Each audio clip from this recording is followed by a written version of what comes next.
Bonjour à toutes et à tous et bienvenue pour cette vidéo. Alors aujourd'hui nous sommes dimanche 9 février et aujourd'hui aux États-Unis les supermarchés vont être pris d'assaut à l'ouverture et à partir de 5-6 heures je crois va pas y avoir grand monde dans les rues. Bah oui, parce que ce soir aux États-Unis c'est le Super Bowl. Le Super Bowl, c'est la finale de la Ligue nationale de football américain. C'est la plus grande messe sportive aux États-Unis. Vous en avez certainement entendu parler. Vous en avez certainement entendu parler mieux que moi parce que je suis incapable de vous dire qui sont les deux équipes qui vont jouer en finale. C'est pour dire l'intérêt que j'ai pour le football américain. Non, alors aujourd'hui on va aborder quand même un sujet que j'ai déjà abordé dans des vidéos qui sont perdues dans les limbes de l'oubli, suite à ce qui s'est passé en France avec Louise. Une de plus. Et comme je le dis malheureusement, c'est pas la première et ça sera pas la dernière. Parce que, alors, au moment où je vous parle, on n'a que le constat des faits, mais pour l'instant, on ne sait pas. On ne sait pas qui est l'auteur, quel genre, quel profil. Le fait est, c'est que les parents ont déjà, très rapidement d'ailleurs, émis un message en disant oui, surtout, ce que l'on veut, c'est pas de récupération politique. Je vous avais expliqué déjà dans des vidéos, je vais le réexpliquer maintenant, quand ce genre de choses arrive, si en plus vous avez, au niveau des enquêtes, des éléments qui démontrent que l'auteur possède un profil qui, on va dire, comment on pourrait dire ça,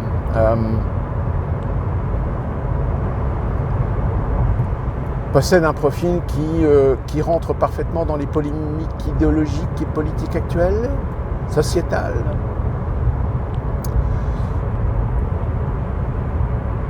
Et donc les parents, je rappelle, quand ce genre d'événement arrive, en général, les familles sont encadrées.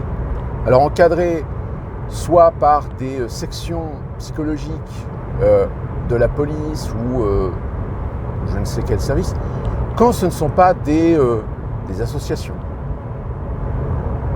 Pourquoi ? Tout simplement parce qu'il faut cadrer les familles pour éviter tout dérapage ou tout débordement. D'où la raison pour laquelle, en règle générale, si jamais c'est un profil de victime bien française, voire qui n'a rien à voir avec certaines communautés, et que l'auteur se trouve être quelqu'un, un OQTF, un étranger ou un Français issu de l'immigration, là, vous avez toutes les lanternes rouges qui s'allument et il faut absolument maîtriser la situation. Sauf que le problème, c'est que malheureusement, ça se voit de plus en plus. C'est-à-dire, il y a une dissonance de traitement quand il s'agit d'une victime, j'appellerais blanche entre guillemets, mais blanche mais un peu tout, c'est-à-dire aussi bien du français que peut-être de l'étranger, intra-européen. Vous voyez un petit peu le profil. Et que l'auteur, évidemment, est d'origine maghrébine ou noire africaine ou étranger, musulman. Je pense que je n'ai pas besoin de vous expliquer que de toute façon, statistiquement, aujourd'hui, on le sait que la représentation de minorités, de communautés ou d'appartenance à des communautés dans la criminalité aujourd'hui en France, même s'il n'y a pas de preuves flagrantes, puisque en France, vous n'avez pas le droit de faire des statistiques ethniques, mais il suffit d'être observateur pour se rendre compte que oui, il y a une forte proportion d'individus avec des profils bien spécifique qui fait qu'aujourd'hui, ça pose la question. Mais une question que tu n'as pas le droit de te poser, parce que si tu te poses la question, évidemment, là, tu as tous les gauchistes, les associations antiracistes qui tombent sur le dos. Alors, évidemment, vous allez me dire, oui, mais tu parles de ça sur Louise, alors que pour l'instant, on n'en sait rien. Oui, tout à fait, on n'en sait rien. Mais la gestion, elle, reste la même. Qui plus est, l'usage de couteaux. Alors oui, on a vu la mairie de Paris, je crois, qui a lancé un plan sans couteau, le hashtag sans couteau. Quand je vous dis dans plusieurs vidéos qu'en France, plus ça va, plus j'ai l'impression qu'en réalité, la société française, ou tout du moins les institutions, sont émasculées. Émasculées pour ne pas voir ou ne pas admettre qu'aujourd'hui, la France est confrontée à un type de population qui, aux yeux de la loi, sont ingérables. Et qui plus est, la France n'est plus équipée, n'a pas les outils pour traiter ce genre d'individus. Alors, on verra bien ce qui va se passer, on verra bien si les médias, à un moment donné, ont des informations, etc. Parce que oui, le traitement sera toujours un peu différent suivant l'origine de l'auteur. Mais là où c'est formidable, c'est que vous avez cette gauchiasse qui, oui, regardez, encore une fois, l'extrême droite, les fachos sont en train de s'exciter sur l'affaire de Louise, c'est dégueulasse, etc. Dois-je rappeler aux gauchiasses l'affaire Naël? Cette même gauchiasse qui, sur Naël, ne se sont absolument pas préservés, n'ont pas eu de raison gardée à lyncher le policier.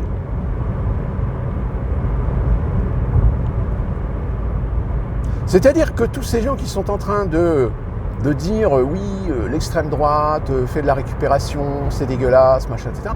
Mais vous faites exactement la même chose si c'est un jeune d'origine maghrébine ou un black qui se fait tuer par un Jean-Victor, un Charles-Édouard ou un Kevin. Vous utilisez exactement les mêmes outils, les mêmes méthodes. Seulement vous vous estimez comme étant le camp du bien. Vous vous estimez comme des petits soldats contre le fascisme, contre l'extrême droite. Donc c'est normal que vous utilisiez ces outils-là. Mais par contre, que l'extrême droite fasse le constat, tiens, regardez, encore un individu, encore un UQTF, etc., qui a tué, qui a massacré, qui plus est, pour mettre quelque chose dans la balance. Quand aujourd'hui on parle de barbarie, quand on parle d'ensauvagement,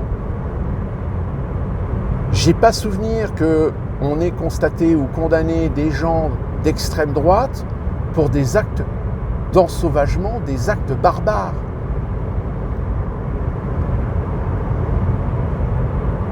Vous vous souvenez là de, je sais plus, c'est Austerlitz ou Saint-Lazare, ou je ne sais plus dans quelle gare française, le mec qui a été arrêté parce qu'il dessinait des croix gammées.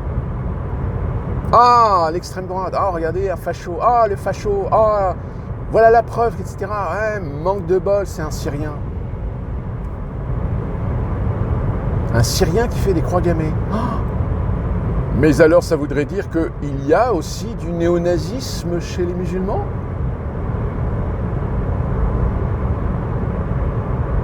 On n'appelle pas ça du néonazisme ou du nazisme, mais la mentalité, l'état d'esprit est exactement le même, puisque dans les extrémismes musulmans, nous avons une idée de génocide.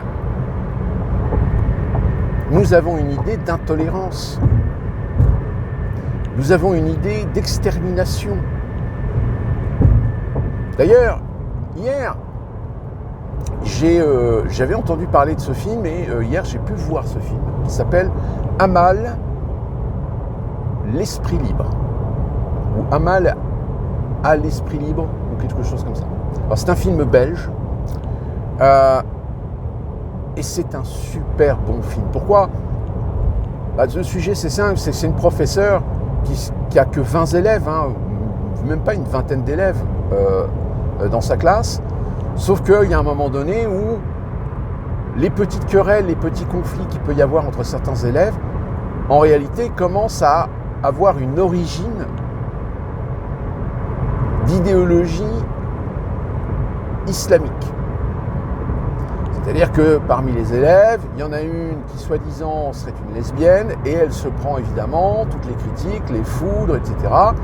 De jeunes musulmans qui finalement décident de faire une sorte de fatwa contre cette gamine parce que, évidemment, être homosexuel chez des musulmans croyants, qui plus est un peu monté du bourrichon.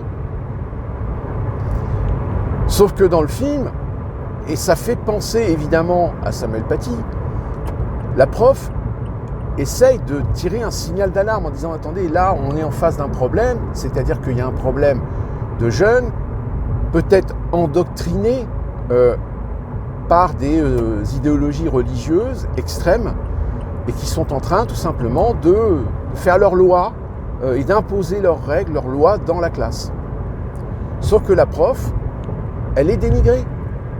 Vous avez le principal du collège qui à un moment donné prend...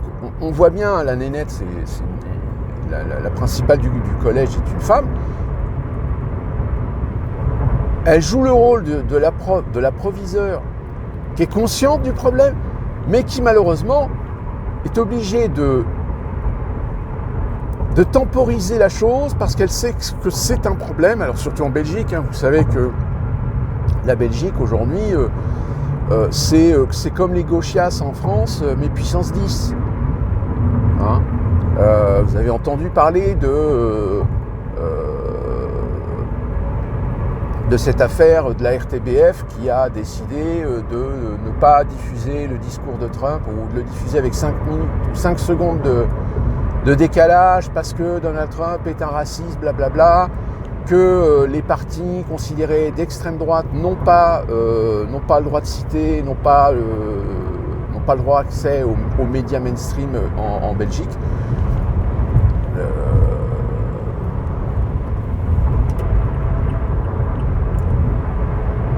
Donc si vous voulez...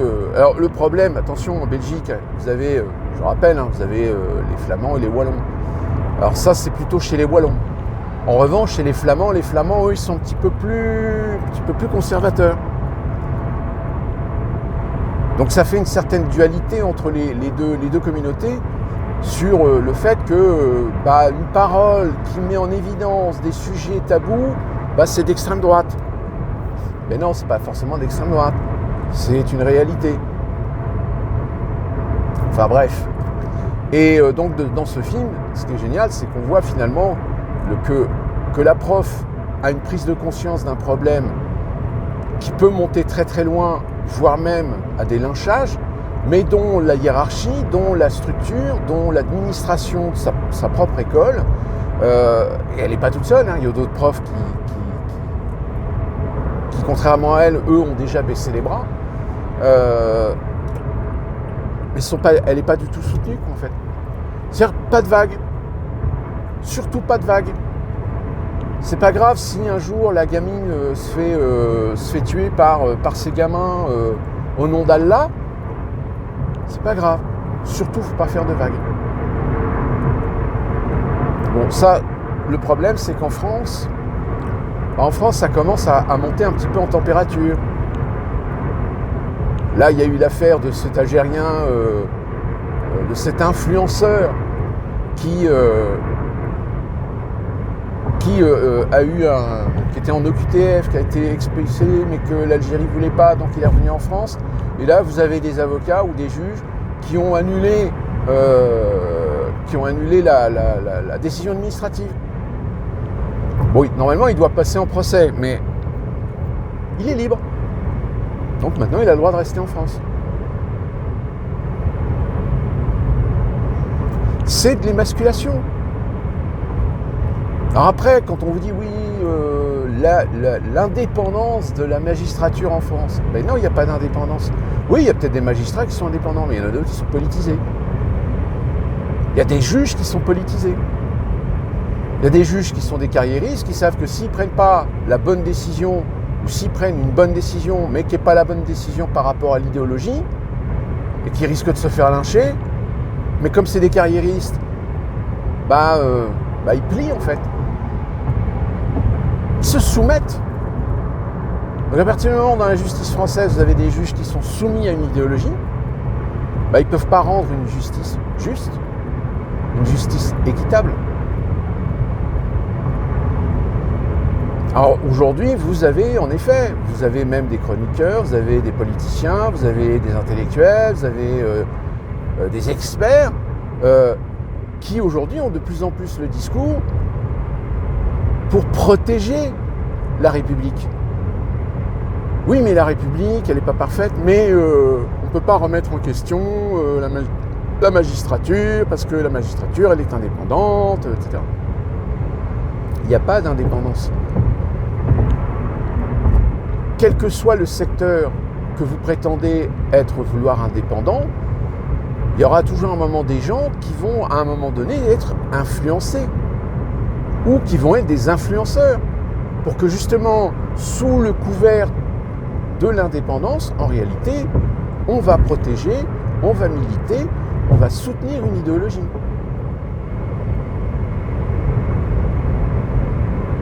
Donc, si vous voulez, même le pire aujourd'hui, est-ce que ça sera vraiment puni? Non.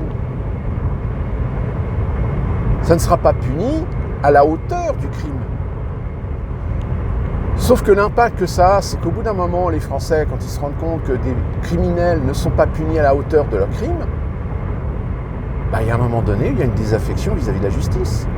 Et d'ailleurs, je pense qu'il y a déjà des Français qui n'ont plus confiance envers la justice.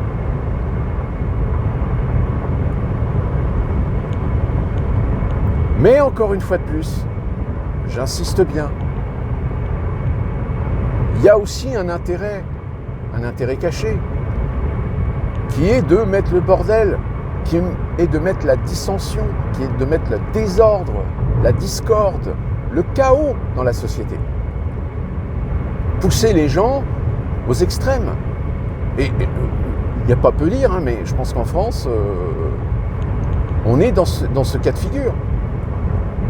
Certains événements sont faits pour radicaliser les gens jusqu'à ce que certains commencent à prendre des armes, jusqu'à ce que certains commencent à créer des milices, jusqu'à ce que certains commencent à faire des pogroms sur des musulmans ou sur des blacks. Ça va arriver. Ça va arriver. Avec toutes les amalgames, les caricatures qu'évidemment, ça risque d'engendrer. Et quand on va arriver à un paroxysme, ça je vous l'ai déjà expliqué, et de toute façon, c'est valable aussi dans quasiment tous les pays européens, parce que c'est le plan, c'est quand on arrive à un paroxysme, la responsabilité de l'État, c'est bon, alors on va résoudre le problème, on va mettre de la sécurité, donc on va mettre un plan d'urgence sécuritaire, et ce plan d'urgence sécuritaire va inclure la suspension temporaire de certaines libertés individuelles, de certains droits fondamentaux.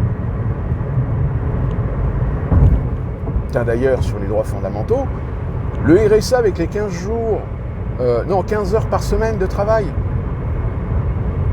dites-vous bien, c'est un laboratoire. C'est un laboratoire pour le revenu universel. Ce fameux revenu universel qui doit pouvoir permettre à des gens d'avoir un revenu, mais pas gratuit. C'est-à-dire qu'ils vont devoir travailler 15 heures par semaine. Sauf que le problème, ce travail de 15 heures, tu le fais où? La logique voudrait que tu le fasses pour la collectivité. C'est-à-dire que ce ne soit que des travaux d'intérêt général pour la société, gérés soit par des mairies, soit par des régions, soit par des organismes d'État, etc. Sauf que le problème, c'est qu'il y a un doute. il y a un doute sur le fait qu'on puisse ouvrir la porte aussi au privé. Donc ça voudrait dire que le privé pourrait avoir accès à des gens à 15 heures par semaine,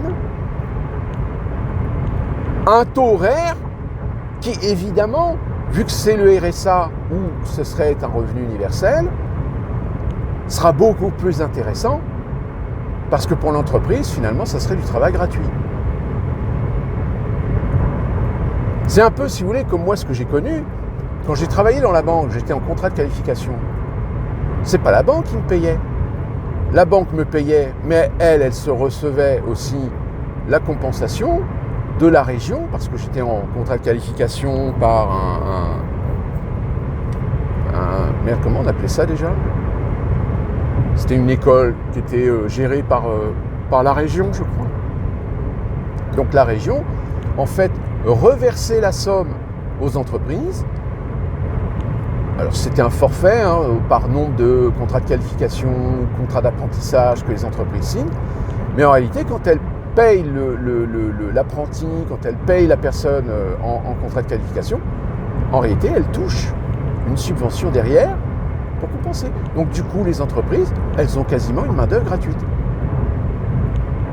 Je dis bien une main-d'œuvre gratuite parce que même si c'est des contrats qui permettent à des jeunes d'entrer dans le monde du travail, d'être formés au monde du travail, qui plus est formés par rapport à la spécificité des études qu'ils font, c'est pas forcément vrai partout. Alors oui, si vous faites un contrat de qualification en boulangerie, en cuisine, en charpenterie, en BTP, etc., oui, forcément qu'ils vont être obligés de vous former à des outils ou des méthodes qui rentrent dans le cadre de vos études. Mais moi j'étais en comptabilité option informatique, je crois. Ça devait être ça, secrétariat informatique, je ne sais plus. Ouais, je faisais du travail administratif. Mais en réalité, j'étais sur un emploi qui normalement était un temps plein. Mais bon, je m'en plains pas, parce que moi j'ai plutôt vu ça comme une expérience professionnelle. Et qui plus est, une expérience professionnelle, quand tu commences à bosser à 19 ans, je veux dire, pour les points retraite, c'est pas négligeable. C'est intéressant.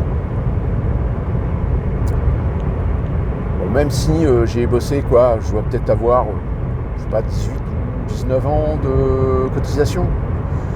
Qui plus est, peut-être 7 ou 8 ans à l'ARCOM. Pas l'ARCOM, l'Argo. Enfin, la caisse retraite cadre, un truc comme ça. Puis j'ai un avantage, c'est qu'il y a des accords avec les États-Unis. Donc, c'est-à-dire que le jour où, par exemple, aux États-Unis, je ne vais pas gagner grand-chose. Parce que de toute façon, je n'ai pas les moyens de me payer une pension retraite capitalisée. C'est les fameux fonds de pension américains. Mais je vais pouvoir permettre d'additionner les deux le jour où je déciderai d'aller à la retraite ou un truc comme ça. Donc, ça c'est pour la petite anecdote. Donc à partir du moment, alors j'ai débordé, mais c'est pour faire un exemple de qu'un système, malheureusement, il y a toujours des contreparties, il y a toujours un échange. Et malheureusement, en ce qui concerne aujourd'hui la sécurité en France, c'est pareil. Il y a des garde-fous. Il faut apporter des sécurités parce que si le réel était véritablement exposé, il l'est plus ou moins, mais ceux qui ont aujourd'hui sur Internet des réseaux, des chaînes, des sites, sont accusés d'être des sites d'extrême droite, des sites fachos.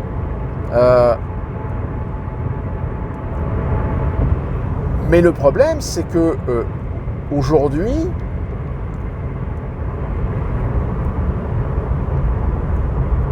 quand vous sortez en centre-ville, par exemple, alors oui, il y a des moments, si vous allez en centre-ville le matin, il y a des chances que vous dites, moi, je sais pas, moi, je vois rien, il n'y a pas de problème, machin. Bon, par contre, si vous commencez à vous balader en centre-ville à partir de 4h, 6h, 5h, surtout si vous allez en centre-ville au restaurant de 8h, 9h, 10h,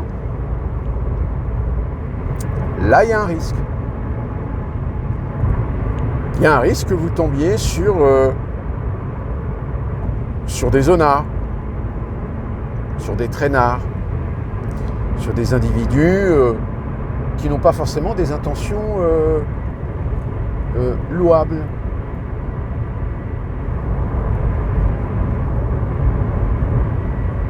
Et d'ailleurs, je pense qu'il y a beaucoup de centres-villes aujourd'hui où les restaurateurs sont en train de pleurer parce qu'ils se rendent compte que le deuxième service, il y a de moins en moins de gens. Parce qu'il y a de plus en plus de gens qui n'ont pas envie de traîner dans les centres-villes trop tard le soir. Bon, après, il n'y a plus que les jeunes. Il n'y a plus que les jeunes, les étudiants qui vont dans les bars, etc. Mais les bars aujourd'hui, pareil. Les bars qu'on appelle de nuit sont obligés d'avoir un service de sécurité. Un bar de nuit qui n'a pas de service de sécurité, il ne passe pas la semaine avant qu'il y ait des problèmes. Vous savez, moi, je m'entendais bien avec le patron de la société de sécurité qui travaillait avec le cinéma dans lequel je travaillais. Et il me disait, mais de toute façon, la sécurité privée est un marché colossal et qui va devenir de plus en plus colossal. Vous savez, c'est un peu comme à Saint-Denis. À Saint-Denis, ils ont attiré des entreprises en ayant des facilités fiscales. Oui, intéressant. Sauf que le problème, c'est que Saint-Denis, c'est Saint-Denis. C'est-à-dire que tous les employés qui n'habitent pas Saint-Denis, qui sont obligés de se déplacer soit par les transports en commun, le métro, le bus, qui n'ont pas forcément les moyens d'avoir une voiture parce que ça coûte cher, le parking à Paris, c'est très rapidement, il y a eu des problèmes. Et donc, aujourd'hui, les entreprises sont obligées d'investir dans des accompagnements de sécurité. Ce que j'appelle des accompagnements de sécurité, c'est-à-dire que vous avez des vigiles qui surveillent et assurent la sécurité de l'accès des entreprises, mais aussi vous avez parfois même des navettes qui emmènent les employés aux stations de métro, etc. Pour ne pas que les employés restent seuls dans la rue. Parce que c'est risqué.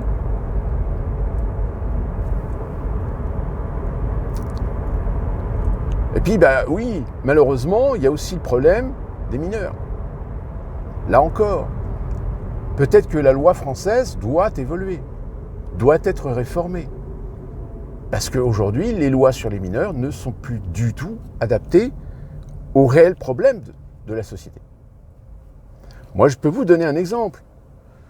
Dans le comté où j'habite, la semaine dernière, il y a un gamin, 17 ans, qui est passé devant le juge et qui va devoir répondre de crimes de premier degré, parce qu'il a tué un gamin, il en a blessé un autre,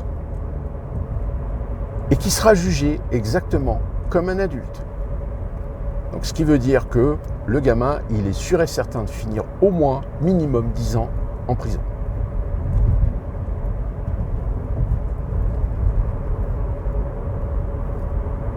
Un gamin de 17 ans.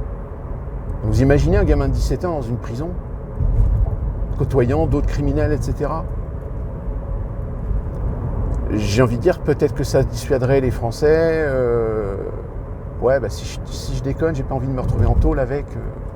Ou même si on sait très bien que parmi ces jeunes en question, il y en a. La tôle, c'est glorifiant pour eux. J'ai fait de la tôle. Moi, j'ai fait de la tôle.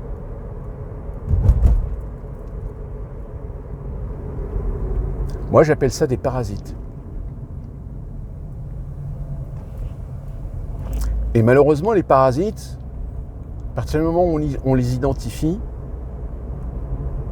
faites attention parce qu'un jour, pourrait bien y avoir des fuites, un hacking des systèmes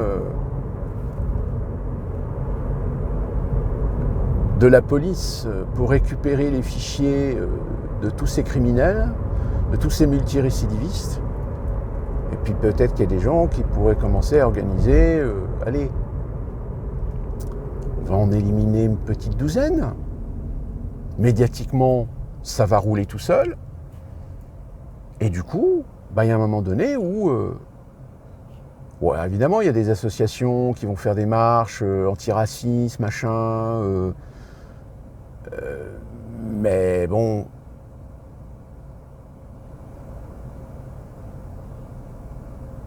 il y a un moment donné où, si vous voulez, ça fait presque une sélection naturelle finalement.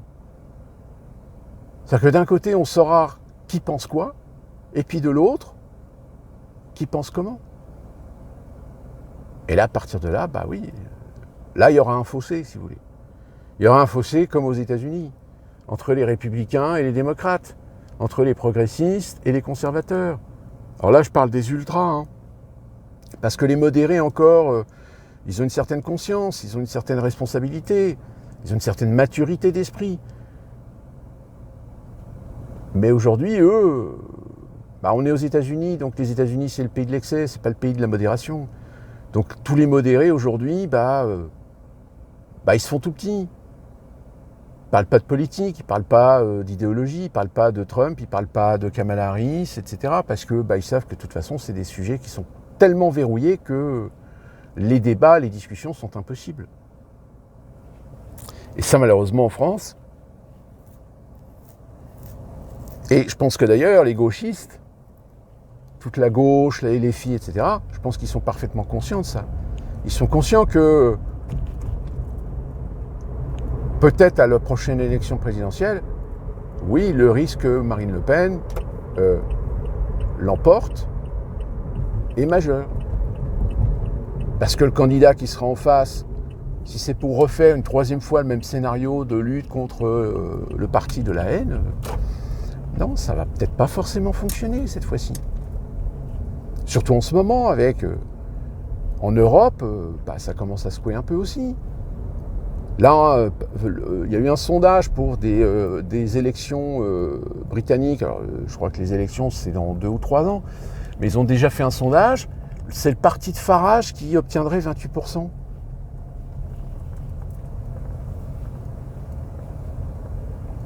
Alors en effet, le problème, c'est que vous faites des sondages, peut-être que ces gens ont les vents en poupe. Mais vous allez voir, on verra bien avec l'Allemagne, on verra bien avec l'AfD, qu'est-ce qui va se passer. Ça sera vraiment un bon laboratoire pour voir, est-ce que si l'AfD l'emporte et qu'elle est au pouvoir, est-ce qu'elle fera ce qu'elle a dit? Là, c'est pas certain. Hein, c'est comme aussi aux États-Unis, hein, Trump qui a pris des décisions, etc. Bon, sauf que le problème, c'est que là, ça y est, ça commence à remuer, il commence à y avoir des plaintes, il y a certaines institutions qui commencent à vouloir bloquer les décisions de Trump, etc. Bon, est-ce que ça aboutira pas? On n'en sait rien pour l'instant. Les processus sont en cours. Mais bon, ouais, c'est le bordel. Hein, la petite Louise. Est-ce que c'est un déséquilibré? Est-ce que c'est un OQTF? Est-ce que c'est un pauvre gars immigré qui a tout perdu, qui est victime de racisme et qui a fini par péter les plombs et puis qui s'est défoulé sur une pauvre gamine? Parce que ça, c'est le genre de discours aussi. Hein. Oh, le pauvre, vous comprenez, il a tué la gamine, mais parce que pour lui, la vie n'est pas facile. Hein. Il est victime du racisme systémique, etc. Ah ouais, non, mais il y en a qui le sortent en ce moment. Il y en a qui osent. Allez, d'ici là qu'on se retrouve pour une prochaine vidéo. Portez-vous bien, soyez prudents. Et puis moi je vais aller travailler.